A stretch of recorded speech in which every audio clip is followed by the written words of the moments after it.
From the Tennessee Department of Labor and Workforce Development, this is Tennessee Workforce Weekly. Here now is Chris Cannon.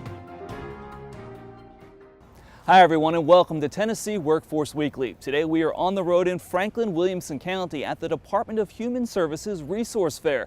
The Department of Labor and Workforce Development teams up with our colleagues at DHS for this event because we all have the same goal: to help Tennesseans find jobs. The Employment, Volunteer, and Education Resource Fair takes place every second Wednesday of the month in different locations across the state. DHS brings area employers, educational resources, and community organizations together so there is one-stop shopping for someone who needs assistance. Charlie Davis is with the Department of Human Services. Charlie, thanks for joining us today. This program, these resource fairs, they've been around for about a year. Why did the department feel they needed to start these resource fairs for the folks in Tennessee? Well, in 2017, the department announced plans to reinstate the work requirement for able-bodied adults without dependents, which is a category of customers in our SNAP program, requiring them to participate in a work or education component in order to stay part of the program and participate.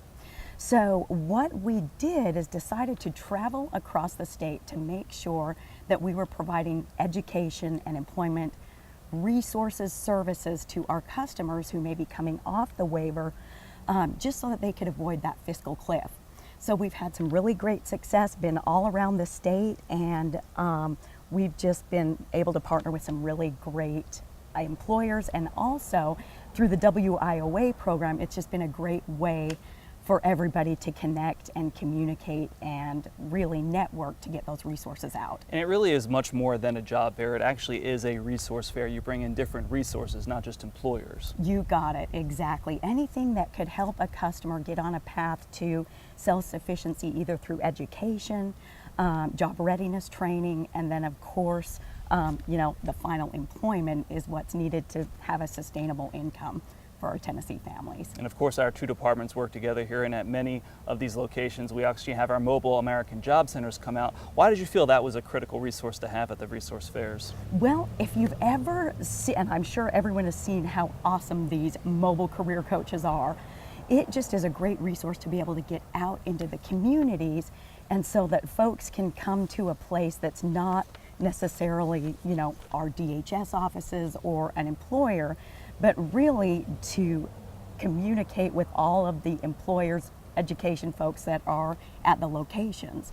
So it's a really good way for us to network and to provide all of those resources, whether or not an ABOD customer is ready to go back to work right then or not. And with that American Mobile Job Center, the computers are there, the resume assistance is there, the job hunting assistance is there, and you kind of bring it right to your customers. Exactly, and it's just set up just like a regular office would be, only Sure. It's mobile. So the Department of Labor folks have been so great to work with. We've been all across the state working together, and our partnership is really going well, and it's really helping our customers get on their path to self-sufficiency. So how do you decide where the resource fairs will be held? We did an analysis of the ABODs that are throughout Tennessee. And so those with higher ABOD customer numbers, we went to those counties first because those were the ones that were going to be affected Sure. first. Now, the waiver was effective on February 1st, 2018. So we had a few months to, prepare everybody and get out and provide those resources.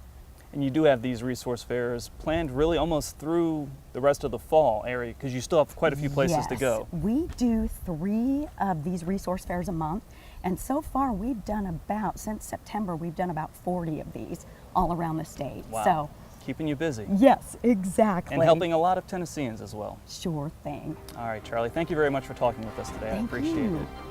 And that's going to do it for this edition of Tennessee Workforce Weekly from Franklin and Williamson County. From all of us at the Tennessee Department of Labor and Workforce Development, I'm Chris Cannon. Thanks for taking the time to watch. We'll see you next Monday with a brand new Workforce Weekly online and on demand starting at 10 a.m. Central.